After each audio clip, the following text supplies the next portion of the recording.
welcome to a very fresh episode of your Easy Game Update. I'll be covering some of the details from the Genesis Invitational that just wrapped up out in San Diego. Quick notes about the LIV Tour, as well as its merger with the PGA. That's starting to look good.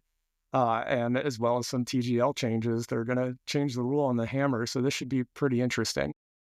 Really exciting weekend of golf. Had a star-studded field. Saw the likes of Scotty Scheffler, Louis Oberg, Roy McIlroy, and just fantastic name, and Maverick McNeely up there chasing the top spot in the leaderboard. But Ludwig Oberg won his first event of the 2025 season, his second PGA championship of his career, finishing with a 12 under for the weekend, edging out Maverick McNeely. Just a fantastic name by one stroke. Had an absolute clutch putt on 18th at Torrey Pines, making his birdie and preventing what would have been a really epic playoff round as well. But the tournament overall was really, really exciting. If you recall, Ludwig fired off an opening 63 back in the Farmers Insurance last month, which was at Torrey Pines. More on that in a second. Although he ended up finishing 42nd back in January. So this win this afternoon puts him in the driver's seat of the FedEx Cup standings, albeit early in the season. But Ludwig is going lights out really early this year. His form looks awesome. He's really exciting to watch. This weekend had the first full field of the season. We saw Scotty and Rory paired up on Sunday, playing together, and Chef was just doing Chef things.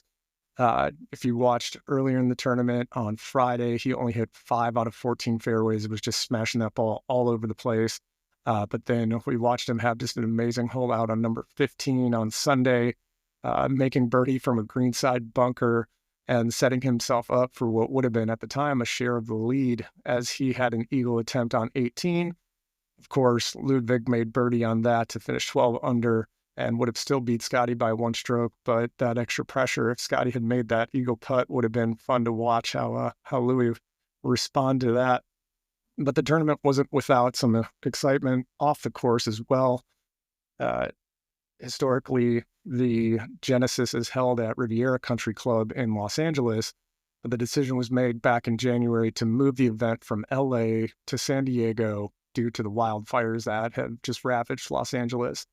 While Riviera Country Club wasn't harmed by the fires, didn't seem right for event organizers to continue the tournament in Los Angeles, especially trying to bring that mass influx of people into an area that needed to focus on its recovery from those wildfires.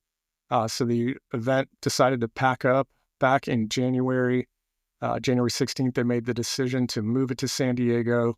And I'm just thinking about the logistics that went into moving an entire golf tournament. I'm sure that they were able to leverage some of the existing infrastructure. You know, you think about these grandstands and the TV crew access, having your fans have, you know, all the different food vendors and just everything that goes into making these tournaments successful.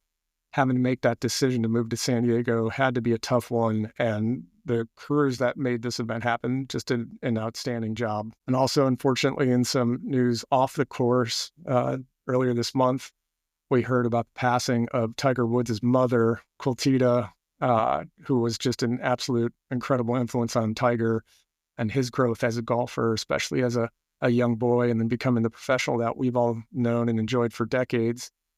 In fact, his iconic Sunday red is actually attributed directly to his mother, because she believed that that was his power color and told him to play as much golf as possible while wearing the color red, hence why we see Sunday red. Tiger was originally expected to play in this year's tournament, and completely understandable, he made the decision to withdraw so that he could focus on, you know, his grief. But the tournament did pay honor to his mother. They placed a white flag on the 7th green at Torrey Pines, which is significant to the Woods family Buddhist culture. White serves as a color of mourning, especially for women in Buddhist culture. And it also signifies respect and reverence for the deceased. Extending the connection even further, hole number 7 at Torrey Pines was the site back in 2008 at the U.S. Open when Rocco and Tiger battled it out for 91 holes, with Tiger going on to defeat him in that extremely long playoff. That was the year that Tiger was playing through significant pain. He had the torn ACL. He had stress fractures in his leg that year. And so I'm sure that was extremely special to Tiger and his family as they were able to mourn and remember his mother passing away. The tour now moves down to Mexico for the 2025 Mexico Open, and it's going to have a little less star-studded field as there are actually no top 25 golfers from the overall world golf rankings playing down in Mexico. But the tour now moves into its Florida swing at the end of February, and they will get ready to play at the Arnold Palmer coming up in the next few weeks in March. The LIV Tour had its second event of their season down under in Adelaide, Australia, as Joaquin Niemann took home the individual championship, and the Fireballs GC, which is captained by Sergio Garcia, won the team championship. LIV and PGA made some headlines this week as the PGA Commissioner Jay Monahan and Player Director Adam Scott met with President Trump at the White House for conversations on how to speed up the unification agreement between the tours. These conversations originally began in June of 2023, but have been delayed lately. President Trump's involvement is seen as pivotal due to his connections with not only the golf industry, but as well as key figures in the Saudi Arabian government. Going into this weekend's Genesis Invitational, Rory McIlroy made some comments that allude to a unified future for the two tours. He seems to be a little bit more keen to the players coming back together and being better for the game of golf, which it marks a pretty severe about-face from Rory, especially as back in the day when the LIV Tour split away from the PGA, he was one of the guys that was saying that players that move on to the LIV should never be allowed back into the PGA.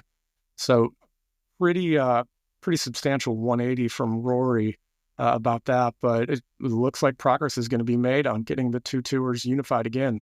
Hopefully providing some entertainment to the parts of the United States that are not able to enjoy their President's Day weekend due to the weather.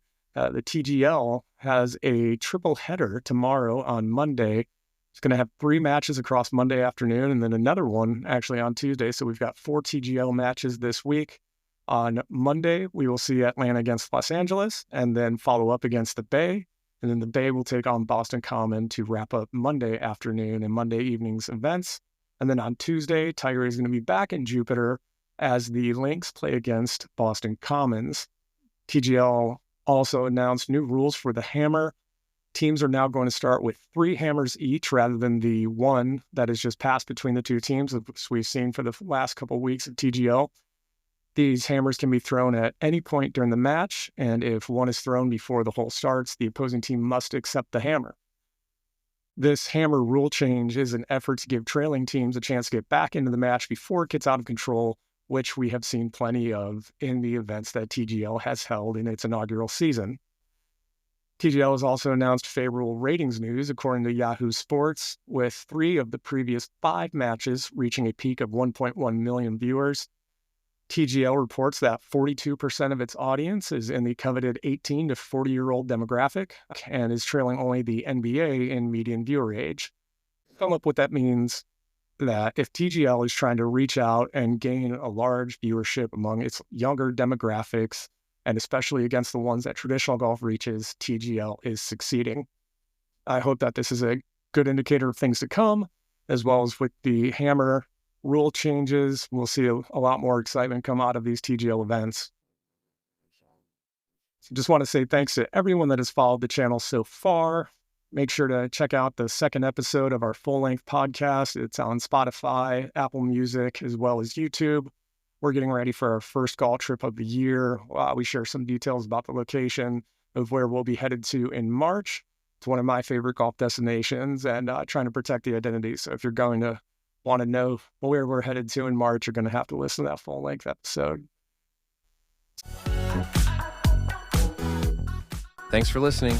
Remember to visit us at easygameradio.com, follow us on Instagram, EasyGameRadio, and subscribe on Spotify, YouTube, and Apple Podcasts.